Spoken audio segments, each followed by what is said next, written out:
Terry and I dated for almost 3 years. We met through mutual friends at a concert and clicked immediately. In October, we celebrated my birthday at my favorite restaurant. Terry gave me a beautiful bracelet I'd admired months earlier. The thoughtfulness of remembering something I'd pointed out in passing touched me deeply. That night, he talked about taking our relationship to the next level soon. November brought Thanksgiving with his family. His mother pulled me aside to say how happy she was that Terry had found someone who balanced him so well. His brother Joel mentioned that Terry had been asking about family heirlooms recently, with a meaningful wink in my direction. I tried not to read too much into it, but hope bloomed. December was busy with holiday parties and year-end work for both of us. Terry seemed stressed but would occasionally become mysteriously cheerful and secretive. When I asked what he was smiling about, he'd say, "Just thinking about the future." I assumed he was planning something special for the holidays. At Christmas party, Terry introduced me proudly to his colleagues, keeping his arm around me all evening. His friend mentioned how Terry spoke about me constantly at work. Everything pointed to a man deeply in love, perhaps preparing for a significant step forward. January brought a minor argument about a weekend trip with his college friends that he'd forgotten to mention until the last minute. I was disappointed about our canceled plans, but understood the importance of maintaining friendships. He apologized sincerely and promised to make it up to me. After that weekend, Terry seemed particularly attentive. He suggested Valentine's Day dinner at Bellini's, an upscale restaurant downtown that required reservations months in advance. Somehow he'd secured a table. He asked me to wear the red dress he loved, saying he wanted the evening to be special. I was touched by his effort to plan something romantic. 2 days before Valentine's Day, Terry texted about a surprise he'd been planning. My friends speculated it might be a proposal, though I tried to manage my expectations. Still, everything pointed in that direction. The fancy restaurant, his recent secretiveness, the hints from his family. Valentine's Day arrived. Terry suggested meeting at the restaurant rather than driving together, explaining he might need to work late but didn't want to delay our reservation. I agreed, excited but nervous about what the evening might bring. I arrived at Bellini's 15 minutes early. The hostess led me to a prominent center table surrounded by other couples. Terry arrived right on time. He ordered champagne immediately and seemed both nervous and excited. Throughout dinner, our conversation flowed naturally, reminiscing about our relationship and discussing future dreams. Everything felt perfect. After our main course, Terry became visibly anxious, checking his pocket discreetly. A nearby couple got engaged, prompting applause throughout the restaurant. Terry watched with a strange intensity, then took a deep breath. My pulse quickened. When dessert arrived, Terry stood up suddenly. "Everyone!" he announced loudly. "I have something important to say." He got down on one knee beside me. Conversations hushed. Phones came out to record what everyone assumed was a proposal. The waitstaff paused, smiling expectantly. Someone whispered, "Oh my God, he's proposing." Terry took my hand in his. He looked into my eyes and said clearly, "I'm done pretending you're worth loving. You're disgusting." The restaurant went completely silent. Terry stood up and continued, "I've wasted 3 years trying to fix you. I'm done." He grabbed his coat and walked out. A waiter approached with our bill, $347. I left the restaurant in shock, unable to process what had happened. At home, I discovered Terry had cleared his belongings from our apartment. All my calls went to voicemail. His social media showed he had blocked me everywhere. 2 days later, I learned from Joel that Terry had been seeing someone named Rita for months. The Valentine's surprise had been planned as his dramatic exit. Joel seemed genuinely shocked by his brother's cruelty, saying he'd had no idea Terry was capable of such behavior. Within a week, videos of my humiliation appeared online. Terry had somehow arranged for someone to record the moment, ensuring maximum public exposure. In his social circles, he was rewriting our history, claiming I had been controlling and manipulative, that his public display was justified retaliation. But Terry thinks I'm destroyed, that I'll hide away in shame forever. He has no idea what's coming. I have a plan that will make him regret the day he decided to break my heart in front of an audience. First update, I did not expect this post to blow up like it did. Thousands of comments, my inbox is completely destroyed, and apparently my story is all over other platforms too. So many of you asked for updates, and honestly, writing this out is helping me process everything. The last few weeks have been absolute hell, but I'm starting to see things clearer now, and what I'm seeing is making me furious. After that nightmare, I walked home in a daze wearing that stupid red dress I'd bought specially. My phone was blowing up with texts from friends who'd already seen videos online. I just turned it off. Couldn't deal. When I got to our apartment, Terry had already cleared out his stuff. That's when it hit me. This wasn't a spontaneous, cruel moment. This asshole had planned the whole thing. He knew I'd be too devastated to come straight home, giving him time to move out without confrontation.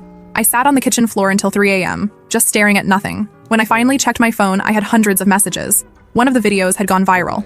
Even my boss texted asking if I needed time off. My sister Darlene came over with wine and ice cream. I was still in shock, but something wasn't adding up. Terry didn't have much money saved. How did he afford to move out so quickly? Where was he even staying? 3 days after Valentine's Day, my dad called. He sounded weird, asking if Terry and I had money troubles. Apparently, Terry had just withdrawn $5,000 from the business account, the small coffee shop my parents had helped him open last year. And that's when the real bomb dropped. See, what I hadn't mentioned before is that my parents absolutely loved Terry. They're not super wealthy, but comfortable enough. When Terry talked about wanting to open his own place 2 years ago, they invested in him. They saw him as family already, their future son-in-law.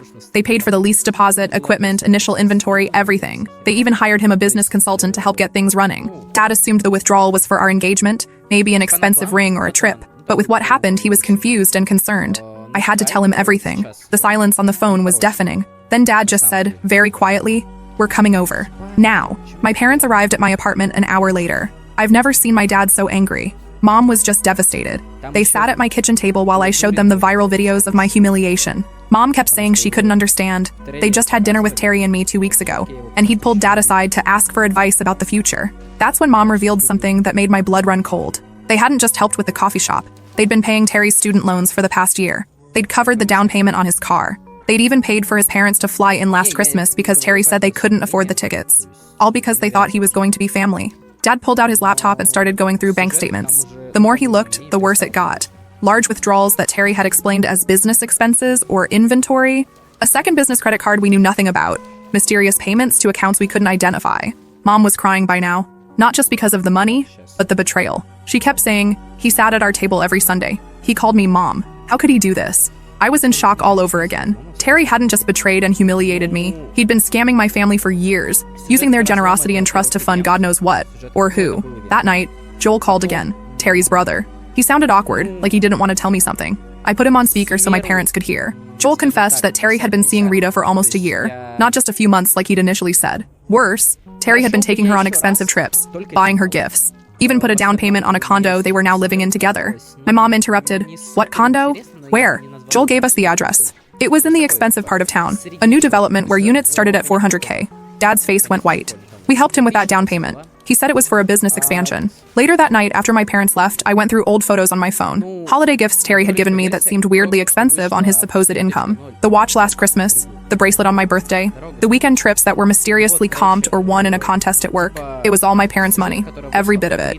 The next morning, Dad called. He'd been up all night going through financial records. Terry had embezzled at least $75,000 from the coffee shop and various loans my parents had given him. Dad had already contacted his lawyer, but legal action would take time, and it wouldn't address the public humiliation, the emotional devastation he'd caused. That's when I decided, if Terry wanted to play dirty, I could play dirtier. I called Joel back. He was still feeling guilty about his brother's behavior, still offering to help. I asked if Terry and Rita were happy in their new place. He hesitated, then admitted Terry was stressed about money lately. Apparently, the down payment had wiped out his savings, and the monthly mortgage was more than he'd expected. Interesting. I also learned that Terry hadn't told Rita about the source of his money. She thought he was some financial wizard who'd saved and invested brilliantly. She had no idea my parents had funded their entire relationship.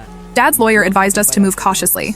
We couldn't just storm the coffee shop and change the locks. There were legal procedures, but we could start the process of auditing the business, freezing accounts, and documenting the fraud. Meanwhile, I had my own plan brewing. Terry texted me a week after Valentine's Day. "Need to get some paperwork from the apartment. When can I come by?" I didn't respond for 2 days. Then, Saturday 3 p.m. Don't be late. I spent those 2 days preparing. I invited my parents over. Set up a small camera in the living room bookshelf. Totally legal in my state as long as it's my residence and I'm present. Saturday came. Terry knocked precisely at 3. When I opened the door, his smug expression faltered seeing me put together, calm, collected. But what really shocked him was seeing my parents sitting on the couch. He tried to back out. I can come back another time." But Dad was already up, blocking the exit. Terry had no choice but to come in. The tension was suffocating. Terry stood awkwardly in the middle of the room looking between us. Mom couldn't even look at him. Dad was eerily calm. I spoke first. "So Terry, found what you were looking for at Bellini's?" He had the nerve to look annoyed. "Look, I know you're upset, but it was better to make a clean break. Our relationship wasn't working." Mom cut him off. "Was our relationship working, Terry? All those Sunday dinners? All those, Mom and Dad, I'm so grateful for your support conversations?" Terry went pale. He glanced at Dad, who was just watching him, expressionless. Terry tried to recover. "Listen, I appreciate everything you've done for me, but things with your daughter just weren't..." Dad interrupted quietly. "We know about the money, Terry." Terry's face. God, I wish you could have seen it. Pure panic. He started babbling about business expenses, how he could explain everything, how he'd been planning to pay it all back. Dad just held up his hand. "Save the receipts, son. All of them. The trips, the gifts, the mysterious inventory purchases. We know about Rita, too." Terry switched tactics instantly, suddenly apologetic, eyes welling up with fake tears. He claimed Rita was a mistake, that he'd been confused, that the pressure of the business and our relationship had made him act irrationally. I laughed out loud. That's not what your TikTok says. Finally living my truth with the woman I was meant to be with. Remember posting that? The day after you humiliated me? Terry looked trapped, caught between his lies. He asked what we wanted. Dad laid it out simply. Every penny back plus interest. Signed confession of financial fraud. Keys to the coffee shop. And public apology for what he did to me. Terry sneered. Or what? Dad smiled thinly. Or we press charges for fraud, embezzlement, and misappropriation of funds. With the evidence we have, you're looking at felony charges, Terry. Good luck keeping your condo with a criminal record. Good luck keeping any job. Terry called us bluffing. Said we'd never go through with it because it would embarrass us publicly. I stepped closer to him. Terry, you already embarrassed me publicly. What do I have to lose? He left shaken, saying he needed to think about it and would get back to us. Dad's lawyer called him the next day. Terry has 1 week to respond before we file charges. Meanwhile, I had my own plan working. Remember Joel? He's been incredibly helpful. He introduced me to their mom, who was absolutely horrified by what Terry did. She invited me for coffee, apologized profusely, and shared some very interesting family photos, including several of Terry and Rita together from months ago at family functions I supposedly couldn't attend due to work. I also discovered something through social media. Rita's best friend Sandy works at the real estate office that sold Terry the condo. Sandy had posted congrats on Rita's Instagram about finally getting your dream home. I reached out to Sandy, woman to woman, shared my story. Turns out Sandy had no idea about me or how Terry had actually funded that down payment. She was disgusted and worried for her friend. Terry thinks he's won, thinks he's gotten away with humiliating me and scamming my family. He's playing house with Rita in a condo my parents helped pay for, running a business my parents built, wearing clothes and driving a car funded by my family's generosity. But his perfect new life is built on quicksand, and the tide is coming in. It's been 3 weeks since Valentine's Day. Today, Terry's Instagram showed him and Rita celebrating their new chapter at some expensive restaurant. Dad's lawyer tells us Terry hasn't responded to any communications. The deadline is tomorrow. What Terry doesn't know is that Joel has arranged a family dinner this weekend. Terry's parents, Joel, Terry, and Rita will all be there. And so will a folder full of financial records showing exactly how Terry funded his relationship with Rita. And maybe, just maybe, I'll be making an appearance too. I'll update again after the weekend. Thanks for all the support, Reddit. Knowing I'm not crazy for wanting justice helps more than you know. Second update, guys, my notifications are still blowing up. For everyone asking if I'm okay, I'm surviving. Some days are better than others. But knowing Terry is about to face consequences is keeping me going. So the family dinner happened, and it was intense. Grab your popcorn because this is going to be a wild ride. Joel picked me up Saturday evening. He was nervous as hell, kept checking his phone. Apparently Terry had been texting him all day, suspicious about why their parents were so insistent on this dinner. Joel showed me the texts. Terry asking if Joel had said anything stupid to their parents. The audacity of this asshole, seriously. The plan was for me to wait nearby until Joel texted me to come in. My parents were on standby too. We weren't sure if we'd need them, but they were ready. Dad had compiled a folder with all the financial records showing Terry's fraud. We'd made copies for everyone, including Rita. Joel and I arrived at his parents' house about 30 minutes before Terry and Rita were expected. His mom hugged me so tight I could barely breathe. She kept apologizing, saying she'd raised him better than this, how ashamed she was. His dad just looked defeated, sitting in his armchair staring at nothing. They'd already seen the financial records. Joel had shown them earlier that week. Finding out their son was not just a cheater, but a thief was destroying them. Joel's mom had prepared this elaborate dinner, all Terry's favorites. When I asked why, she just said quietly that it might be the last meal she'd cooked for her son for a long time. That hit me hard. In all my anger and planning, I hadn't fully considered how this would devastate Terry's family too. I went to wait in Joel's old bedroom. From there, I could hear when Terry and Rita arrived. Their voices drifted up the stairs. Terry sounding annoyed about the last-minute dinner invitation. Rita trying to be polite and cheerful with his parents. The first 20 minutes were apparently normal, just casual conversation over drinks before dinner. Joel had hidden his phone under a napkin on the table so I could hear everything. Terry was bragging about how well the coffee shop was doing, how they were thinking about opening a second location. The fucking nerve. Then Joel's dad cleared his throat and said they needed to discuss something important before dinner. Terry immediately got defensive, asking what was going on and why everyone was acting weird. Joel texted me, now. I walked down those stairs feeling like I was in a dream. My heart was pounding so hard I could barely hear anything else. When I stepped into the dining room, the look on Terry's face. God, I wish I had a picture. Pure shock, then panic, then anger. Rita looked confused, glancing between Terry and me. She was prettier in person than in photos. Tall, dark hair. She asked Terry who I was, though I'm pretty sure she knew exactly who I was. Terry jumped up, knocking over his wine glass. He demanded to know what the hell I was doing there. Joel stood up too, told Terry to sit down and listen. Terry refused, started yelling at his parents that this was a setup, that they were choosing me over their own son. His mom started crying. His dad slammed his hand on the table and told Terry to sit down and shut up. I'd never heard his dad raise his voice before. None of them had, judging by their shocked faces. In the silence that followed, I placed the folders on the table, one in front of each person, including Rita. Very calmly, I explained what they contained. Detailed records of every penny Terry had stolen from my parents over the past 3 years. The coffee shop investment, the business loans, the personal loans, his car payment, his student loans, the condo down payment. Rita's face as she flipped through her copy was a study in dawning horror. She looked at Terry, then back at the documents, then at me.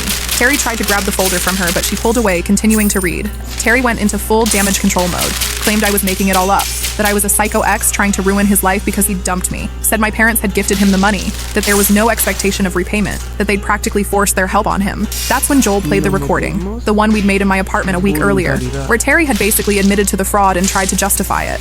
Terry's face went white. Rita finally spoke, asked Terry if it was true.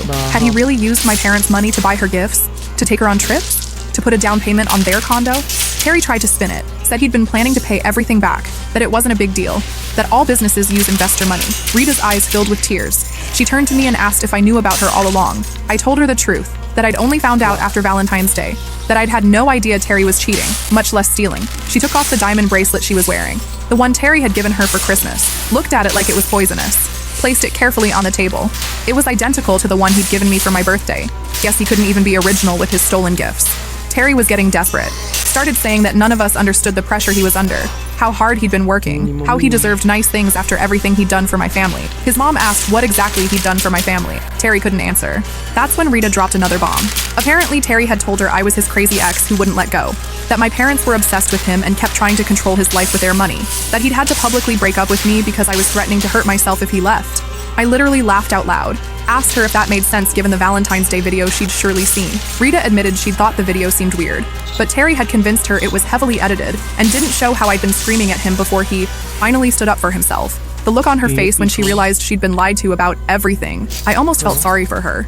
Terry made one last desperate attempt, claimed he and Rita were in love, that yes, he'd made mistakes, but couldn't we all move forward? He'd pay back the money eventually. He even tried to suggest my parents could invest in his and Rita's future ventures. Rita stood up, very quietly said she needed some air, walked out the front door. Terry tried to follow her, but his dad blocked him, said they weren't finished yet. I laid out our terms, full repayment of all stolen funds, plus interest, signed confession, keys to the coffee shop, and a public apology for the Valentine's Day stunt. Terry laughed in my face, said I'd never see a penny, that my parents had been stupid enough to give money to someone who wasn't family, and that was their problem. Then he looked right at me and said, the most chilling thing, at least Rita isn't disgusting like you. At least she's worth something. His mother gasped. His father took a step toward him, but Joel held him back. I just stood there, letting the words wash over me. They couldn't hurt me anymore. I'd already been through the worst public humiliation possible. What were a few more cruel words? I smiled at Terry, told him his time was up. Our lawyer had already filed charges that morning. The police would be contacting him soon. The coffee shop accounts were frozen. And once he had a fraud charge on his record, good luck getting another business loan or mortgage. Terry's face twisted with rage. He called me every horrible name you can imagine. Said I'd ruined his life, that he'd make me pay. His parents tried to calm him down, but he was too far gone. That's when Rita walked back in. She'd been standing outside the door, listening. She walked right up to Terry and slapped him hard across the face. Told him she was done, that she wanted him out of the condo by morning, that she'd be contacting her lawyer about removing his name from the deed since he hadn't actually paid for it. Terry turned on her, called her ungrateful, said everything he'd done had been for her. Rita laughed bitterly, asked if humiliating me in public had been for her too, because she'd never asked for that. Never wanted to be with someone capable of such cruelty. Terry stormed out, pushing past all of us.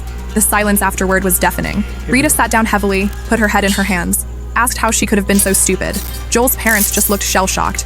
Joel poured everyone a stiff drink. Rita and I ended up talking for hours after that, comparing notes on Terry's lies, the timeline of our overlapping relationships, the red flags we both ignored. She wasn't a bad person, just another victim of Terry's manipulation. She genuinely believed I was some psycho ex that Terry had needed to escape from. He'd shown her edited texts, made up stories, gaslit her completely. By the end of the night, Rita and I weren't exactly friends, but we had a mutual respect.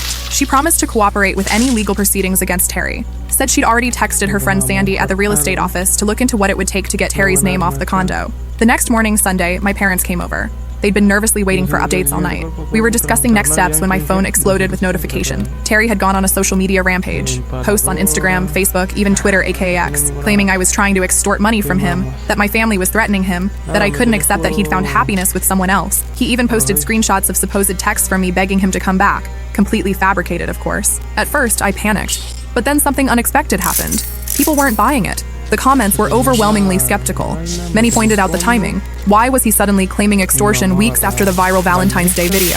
And then Rita commented, on every single post. She laid it all out, how Terry had lied to her about me, used stolen money to fund their relationship, and was now trying to avoid legal consequences for fraud. She ended with, "The man I thought I knew doesn't exist. To the woman he humiliated on Valentine's Day, I believe you, and I'm sorry." Terry deleted everything within hours, but the screenshots were already circulating. Monday morning, Terry was served with legal papers at his parents' house, where he'd apparently been sleeping since Rita kicked him out. By afternoon, he was blowing up my phone. The messages started with anger, threats, insults, claims he'd countersue. Then came bargaining, offers to pay back some of the money if we dropped the charges, promises to make a public apology if we'd just give him another chance with the coffee shop. Finally, around midnight, the desperation set in. "Baby, please, I'm sleeping in my car. My parents won't even look at me.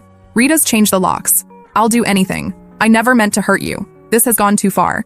I didn't respond to any of them, just forwarded everything to our lawyer. Tuesday morning, I went to the coffee shop with my dad and his lawyer. The lawyer had obtained an emergency court order giving us access to the business pending the fraud investigation. We changed the locks, updated the security codes, and began a full inventory. The staff were confused, of course. Dad explained the situation as simply as possible. Terry was no longer involved with the business due to financial irregularities. Most of them seemed unsurprised. One barista, a college kid named Ryan, actually high-fived me, said Terry had been skimming from the tip jar for months. They'd all suspected, but had no proof. That night, Terry showed up at the coffee shop after closing. Ryan was still there, helping us organize paperwork. Terry started pounding on the glass, clearly drunk, demanding to be let in. Ryan called the police while Dad and I filmed everything on our phones.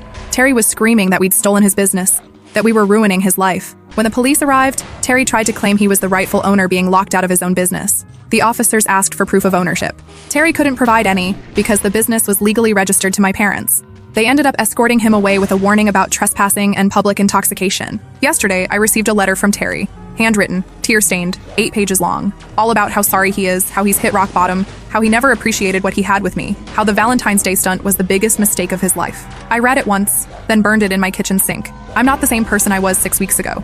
That girl died in restaurant when Terry got down on one knee and chose public cruelty over basic human decency. The woman I am now doesn't want apologies or explanations. She wants justice, and she's getting it. I'll update again when there's more to share. Thanks for all the support, Reddit. To everyone who's been through something similar, it gets better. Not easier necessarily, but better. Last update. I never expected to become some kind of Reddit revenge icon, but here we are. Countless messages, and apparently someone made a TikTok series about my situation. It's been 4 months since Terry decided to destroy our relationship in the most public, humiliating way possible. 4 months since he walked out of Bellini's thinking he'd broken me for good. I promised a final update when everything was resolved, so grab whatever you're drinking because this is a long one. After my last update, things escalated quickly. Terry's desperate texts and calls continued for weeks. He'd alternate between threats, "You'll regret this when I'm done with you," self-pity, "I'm sleeping in my car, I have nothing left," and fake reconciliation attempts. "Baby, I made a mistake. We can work this out." My parents' lawyer advised us to keep all communication strictly legal from that point forward. We filed for a restraining order after Terry showed up at the coffee shop drunk for the 3rd time. The judge granted it immediately given the pattern of harassment and the evidence we had. Terry violated that restraining order exactly 4 days later. Ryan, the barista who'd been helping us, called me in a panic because Terry was outside the coffee shop at 6 a.m., clearly hadn't slept, looking like absolute hell. He was screaming about how we'd stolen his business, how we'd turned everyone against him. Ryan had already called the police. By the time I arrived, Terry was in the back of a police car. The officers showed me the body cam footage later. Terry had claimed he was the rightful owner, that we were the ones committing fraud. When they asked for documentation, he couldn't provide any. Then he made the brilliant decision to try to force his way into the shop when they told him to leave. Resisting arrest charges were added to the restraining order violation. Terry spent 3 days in jail before his parents bailed him out. Joel told me their mom had almost refused. She was so ashamed and angry about everything he'd done. But in the end, maternal instinct won out. The conditions of his bail were strict. No contact with me or my family, mandatory counseling, and regular check-ins with a court officer. Rita reached out around this time. She'd been served with a subpoena for the fraud case and wanted to know what to expect.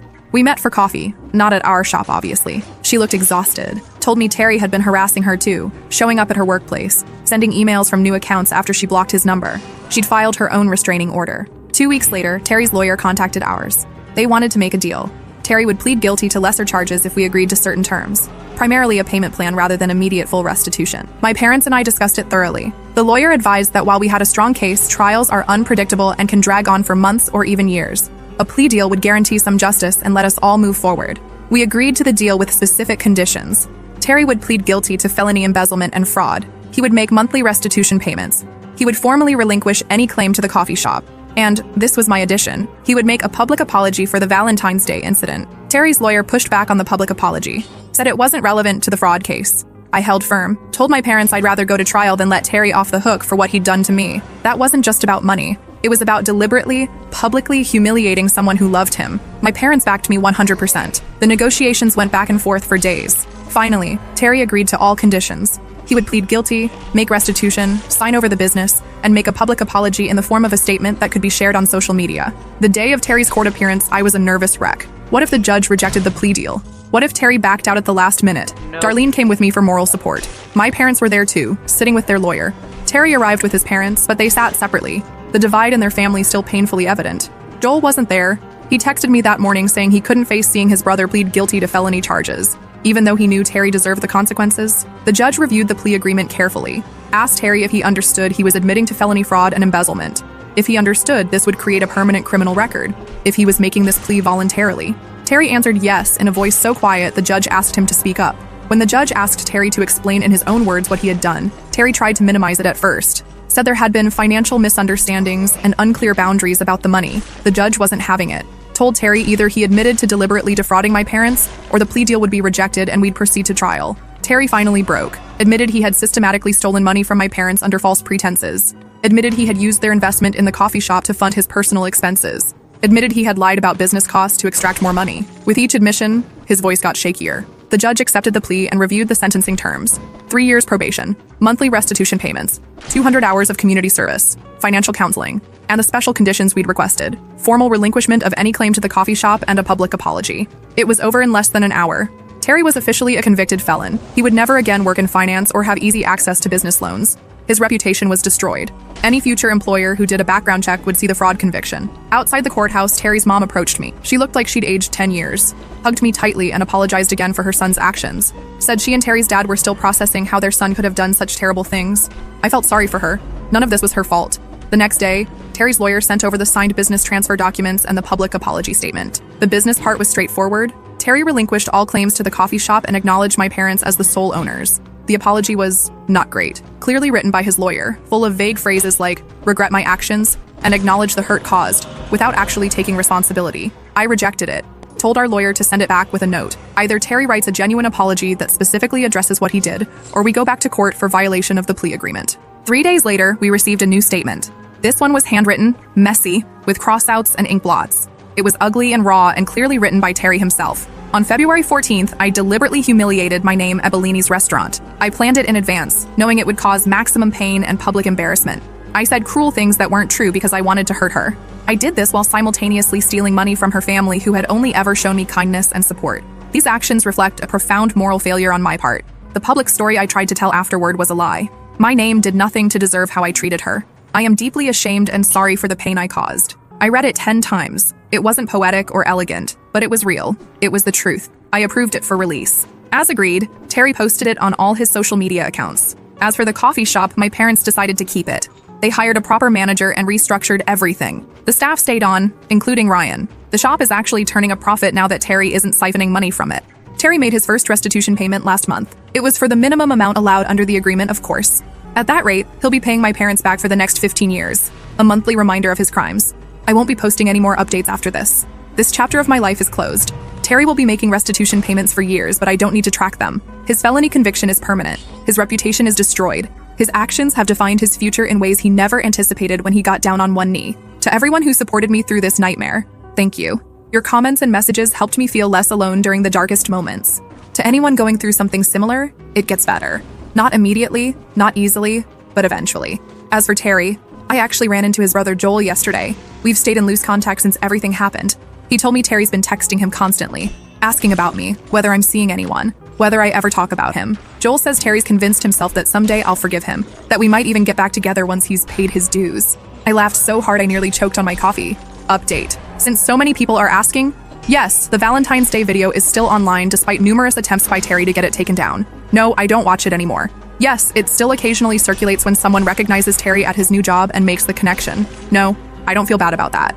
Actions have consequences. Update 2. Okay, this is wild, but Ryan just texted me that Terry came into the coffee shop today. Violation of his probation, trying to explain himself to the staff. Ryan called the police immediately. Terry left before they arrived, but it was all on security cameras. I've already contacted his probation officer with the footage. Looks like Terry might be facing additional consequences very soon. Play stupid games, win stupid prizes. This really is my final update now.